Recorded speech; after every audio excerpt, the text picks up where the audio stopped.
आज हम करेंगे एक्सरसाइज नंबर 1.3। जैसे कि हमने दो एक्सरसाइज हम पढ़ चुके हैं, ठीक है ना। तो आज हम पढ़ेंगे एक्सरसाइज नंबर 1.3 जिसमें मैं आपको कि कैसे किसी को डेसिमल फॉर्म में बदला जाता है, कैसे किसी को पी बाई क्यू की फॉर्म में बदला जाता है। तो आज इस टाइप के कुछ क्वेश्चंस पढ़ेंगे हम। तो आओ एक्सरसाइज नंबर 1.3 में आते हैं। तो पढ़ते हैं। सबसे पहला क्वेश्चन क्या कह रहा है भाई आपका, ये कह रहा है कि 36/100 मतलब इसके आपके 6 पार्ट दे रखे हैं और इसने बोला है इसको डेसिमल फॉर्म में बदलो। जब आप इसको डेसिमल फॉर्म में बदल दोगे तो बताओ ये कौन सा डेसिमल फॉर्म है, ठीक है ना। इसने बोला है what kind of decimal expansion, मतलब ये कौन सा डेसिमल है, टर्मिनेटिंग है या फिर नॉन टर्मिनेटिंग बट रिपीटिंग है या नॉन टर्मिनेटिंग नॉन रिपीटिंग है। यही बताया था ना, याद है ना आपको, टर्मिनेटिंग नॉट ये सब बताए थे आपको। तो देखो भाई, सबसे पहले ये जो 6 के 6 पार्ट है ये पी बाई क्यू की फॉर्म में है और पी बाई क्यू की फॉर्म में है और पी और क्यू इंटीजर भी है, तो उसका मतलब ये रेशनल नंबर हुए। और अगर ये रेशनल नंबर है तो इसके जो आंसर होंगे वो क्या होंगे, या तो टर्मिनेटिंग होगा या तो नॉन टर्मिनेटिंग बट रिपीटिंग होगा। क्लियर है, बाकी आपको डिवाइड करके पता चलेगा। तो पहला वाला तो बहुत ईजी है, 36/100 है, तो 2 जीरो है तो दो संख्या के बाद पॉइंट लगा देते हैं हम, तो आपका आंसर आ जाएगा 0.36 और इसका आंसर क्या होगा आपका टर्मिनेटिंग। तो ये तो खैर सिंपल था आपका, ठीक है भाई। तो ये है आपका पहला पार्ट। दूसरा पार्ट आपको क्या कह रहा है, देखो भाई, आपको 1 को डिवाइड करना है 11 से। सबसे पहले तो उसका डेसिमल फॉर्म बताओ क्या है। तो मैं 1 को डिवाइड करूंगा 11 से। सबसे पहले ये छोटा है, पॉइंट लगाया 0, अभी भी ये छोटा है, तो अब आप यहां पर एक 0 बढ़ाओगे और तो यहां पर भी एक 0 आएगी। तो 11 9 जा 99, फिर दोबारा रिमाइंडर में कितना बचा 1, फिर दोबारा सेम ऐसी होगा, एक 0 तो बढ़ा सकता हूं मैं, बट अगर मैंने दूसरी 0 बढ़ाई तो यहां पर भी 0 बढ़ाऊंगा, फिर 11 9 जा 99, फिर दोबारा वही आ गया। देखो भाई, अगर आपका रिमाइंडर, जब भी आपका रिमाइंडर रिपीट करने लग जाए तो समझ जाना आपका क्वोशंट भी क्या होगा, रिपीट होना चालू हो जाएगा। अगर आपका रिमाइंडर रिपीट होना चालू हो जाए, देखो रिमाइंडर रिपीट हो रहा है, 1 1 1 आ रहा है, तो इसका मतलब देखो क्वोशंट भी आपका रिपीट हो रहा है। तो यानी कि आपका आंसर कितना है यहां पर 0.090909 इस तरीके से डॉट डॉट डॉट। और इसको मैं ऐसे लिख सकता हूं भाई, ये बार क्या रिप्रेजेंट करता है, जिस संख्या के ऊपर बार होता है इसका मतलब वो संख्या रिपीट हो रही है। यानी 09 के ऊपर बार है तो इसका मतलब 09 क्या हो रहा है आपका, रिपीट हो रहा है। इसका मतलब 09 09 09। तो आपका आंसर क्या होगा, ये नॉन टर्मिनेटिंग बट रिपीटिंग, ये आपका आंसर हुआ। क्लियर है भाई कैसे देना है, बस आपका जहां रिमाइंडर आपका रिपीट होना चालू हो जाए वहीं आप आंसर छोड़ देना, यानी कि वो रिपीट होना चालू हो गया। ठीक है, जैसे कि आपका ये है 4 1/8, ये होता है मिक्स फ्रैक्शन। तो पहले इसको फ्रैक्शन में बदलो, तो कैसे करते हैं भाई, इन दोनों की करते हैं मल्टीप्लाई, यानी कि 4 8 जा 32 और जो भी आंसर आता है उसको ऊपर वाले से प्लस करते हैं, तो कितना हो गया 33 और अपॉन में यही रहेगा 8।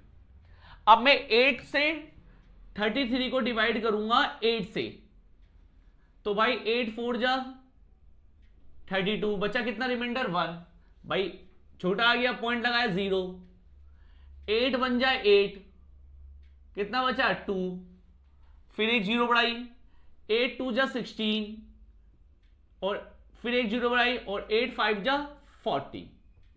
तो इसका आंसर आया भाई 4.125। तो उसका तो आपका एग्जैक्ट आंसर आया है, तो उसका मतलब इसका सॉल्यूशन क्या है आपका टर्मिनेटिंग।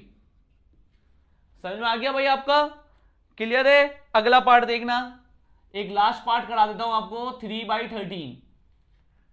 ठीक है, तो मैं क्या कर रहा हूं, 13 को डिवाइड कर रहा हूं 3 को डिवाइड कर रहा हूं 13 से।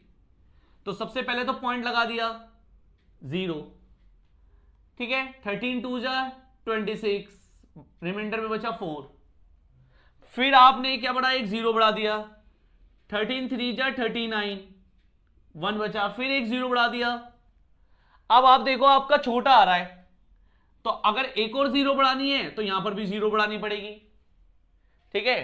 13 7 जा 91, फिर 9, फिर यहां पर जीरो बढ़ा दिया, ठीक है भाई। और अब कर दो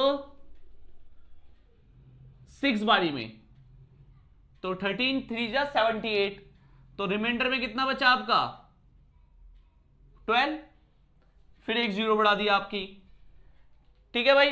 तो आपका 13 9 जा 177, फिर देखो रिमाइंडर में कितना आ गया 3। तो आप देखो आपका रिमाइंडर रिपीट होना चालू हो गया, यहीं से तो स्टार्ट करा था ना आपने 3 से, तो देखो आपका रिपीट होना चालू हो गया। अब फिर दोबारा वही जीरो बढ़ाया, 13 2 जा 26। तो जैसे ही आपने ये देखा कि आपका रिमाइंडर रिपीट होना चालू हो रहा है, तो आप आंसर को रोक दोगे। तो इसका मतलब आपका जो आंसर होगा वो क्या होगा, 0.23079, और उसके ऊपर क्या है बार, ये आपका आंसर आएगा। यानी कि यही संख्या दोबारा रिपीट होना चालू होगी, तो आपका आंसर आएगा नॉन टर्मिनेटिंग बट रिपीटिंग। समझ में आया ना भाई क्या बोला मैंने?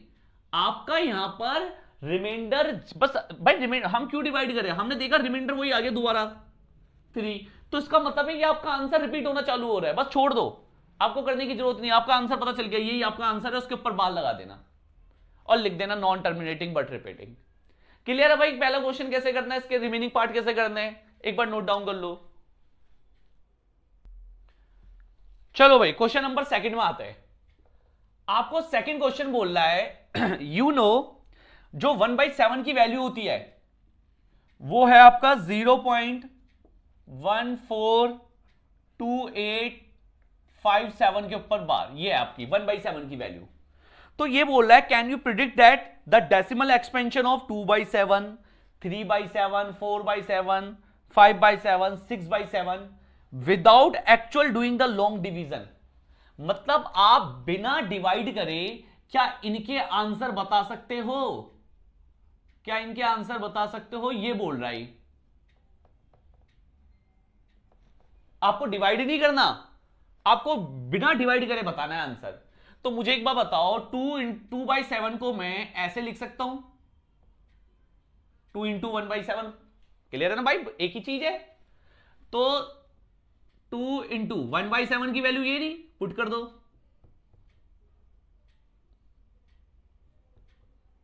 ये। तो बस आप 2 से मल्टीप्लाई कर दो, 14, 11, 17, 5, ये आ गया भाई आपका आंसर। समझ में आ गया ना कैसे करना है? ऐसी 3/7 को क्या करूंगा मैं, 3 × 1/7, तो 3 से मल्टीप्लाई कर दी भाई मैंने, क्या है 0.142857, ये। तो 3 से मल्टीप्लाई कर दी, 3 7 जा 21, 2 बचा, 3 5 जा 15, 2 17, 1 बचा, 3 8 जा 16 और एक 17, 1 बचा, 3 2 जा 6, 6 और एक 7, 3 4 जा 12, 3 1 जा 3 और एक 4।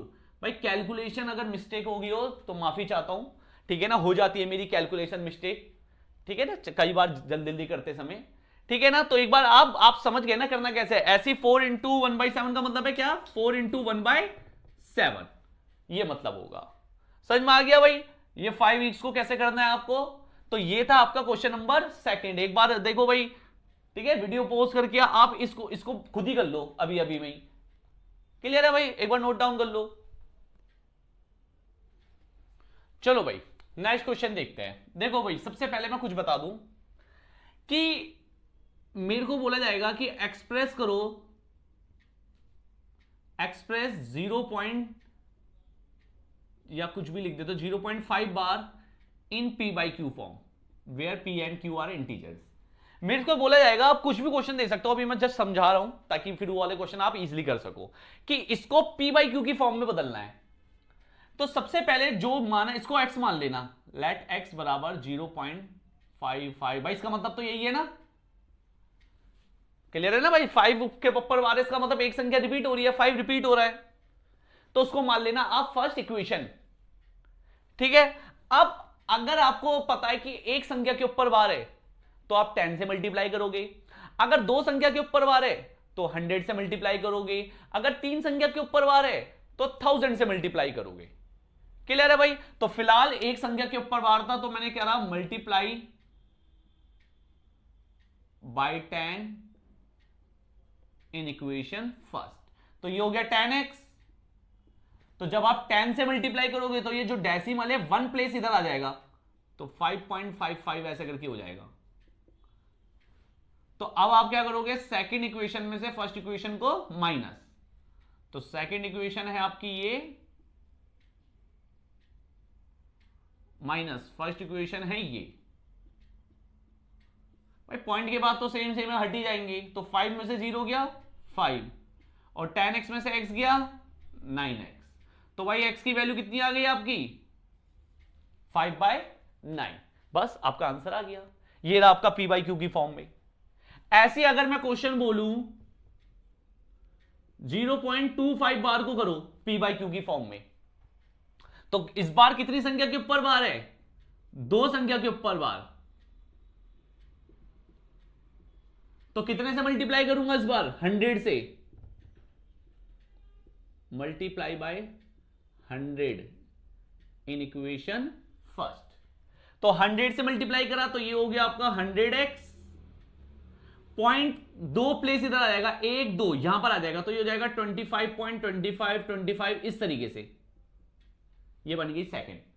तो आप क्या करोगे, सेकंड इक्वेशन में से माइनस कर दोगे फर्स्ट इक्वेशन को, तो सेकंड इक्वेशन क्या है भाई आपका 100x बराबर 25.2525 माइनस x बराबर 0.2525, तो पॉइंट के बाद तो हट ही जाएंगे, 25 में से 0 गया 25, 100 में से 1 गया 99, तो x की वैल्यू कितनी आ गई 25 में 99। दूसरा, जब आपका आंसर आएगा वो हमेशा सिंपलेस्ट फॉर्म में होना चाहिए, मतलब ऐसा फॉर्म जिसको कोई ना काट सके। अगर 25/99 को कोई नंबर काट रहा है तो आप काटोगे, नहीं तो आपका हाफ मार्क्स कट जाएगा।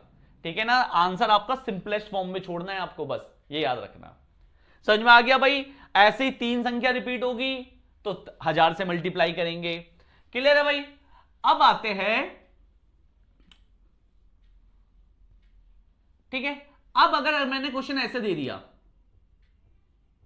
ये, अब देखो पॉइंट के बाद इस संख्या के ऊपर बार नहीं है, सिर्फ 3 के ऊपर बार है, तो इसका मतलब क्या है, ये 0.2333 ये है।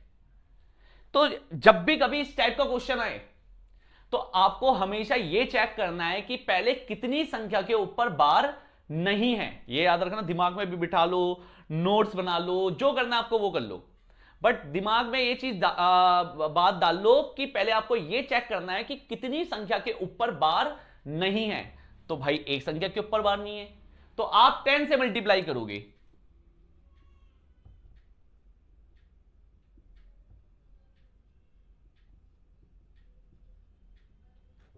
ये तो ये हो गया 10x, तो पॉइंट इधर से यहां पर आ जाएगा, तो ये हो जाएगा 2 पॉइंट, ये आ गया। देख लो भाई पहले ध्यान से,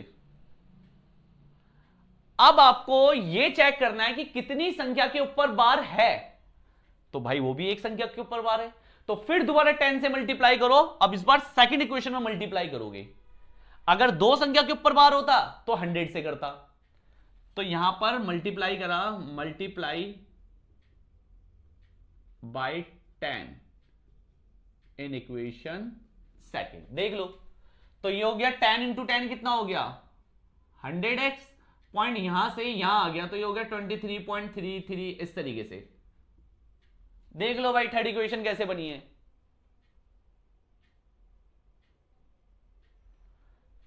क्लियर है भाई? तो अब क्या करूंगा मैं, इसको इधर कर रहा हूं मैं, तो आपका थर्ड इक्वेशन में से माइनस कर दूंगा सेकंड को। ठीक है, तो थर्ड इक्वेशन क्या है आपकी 100x बराबर 23.3333 इस तरीके से, माइनस सेकंड क्या है आपकी 10x बराबर 2.33333 ये, तो 100 में से 10 गया 90, 23 में से 2 गया 21, तो भाई आपकी x की जो वैल्यू आई वो क्या आई 21/90। एक बार देख लो, और ये 3 से कट रहा है। अब देखो, इसलिए बोल रहा था मैं कि आपका आंसर जो होना चाहिए वो सिंपलेस्ट फॉर्म में होना चाहिए। ये देखो सिंपलेस्ट फॉर्म इस तरीके से, क्लियर है भाई? तो इस तरीके से आप क्या कर दोगे, आप आंसर ले आओगे। क्लियर है? चलो भाई, क्वेश्चन नंबर 3 का फर्स्ट पार्ट तो आप कर लोगे, सेकंड पार्ट फिर दोबारा देखो भाई, वही आ गया, अभी बताया मैंने कि इसमें 4 रिपीट नहीं हो रहा, 7 रिपीट हो रहा है। तो पहले ये देखेंगे कि कितनी संख्या रिपीट नहीं हो रही, तो एक नहीं हो रही, तो 10 से मल्टीप्लाई करेंगे, तो ये हो गया 10x बराबर 4.777। फिर देखेंगे कितनी संख्या रिपीट हो रही है, जब भी एक हो रही है रिपीट, फिर दोबारा 10 से मल्टीप्लाई करा,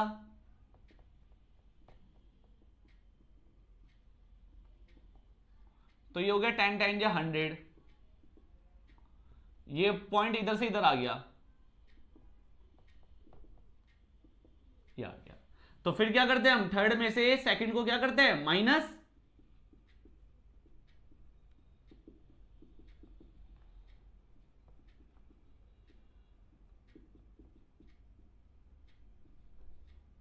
ये हो गया 90, और 47 में से 40 ये गया 43। लो भाई आपका आंसर आ गया, ये रहा। क्लियर है भाई? ऐसे इसका जो थर्ड पार्ट है वो है आपका 0.001 के ऊपर बार, 3 संख्या के ऊपर बार है, इसका मतलब 1000 से मल्टीप्लाई करूंगा,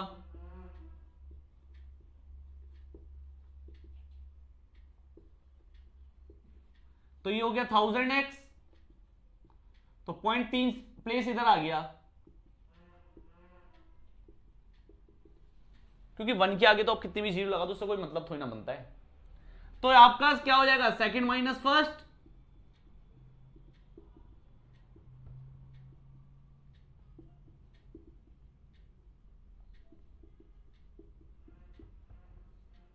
ये हो गया 999x, और 1 में से 0 हो गया 1, तो x की वैल्यू आ गई 1/999, ये आ गया आपका आंसर। क्लियर है भाई? नोट डाउन कर लो।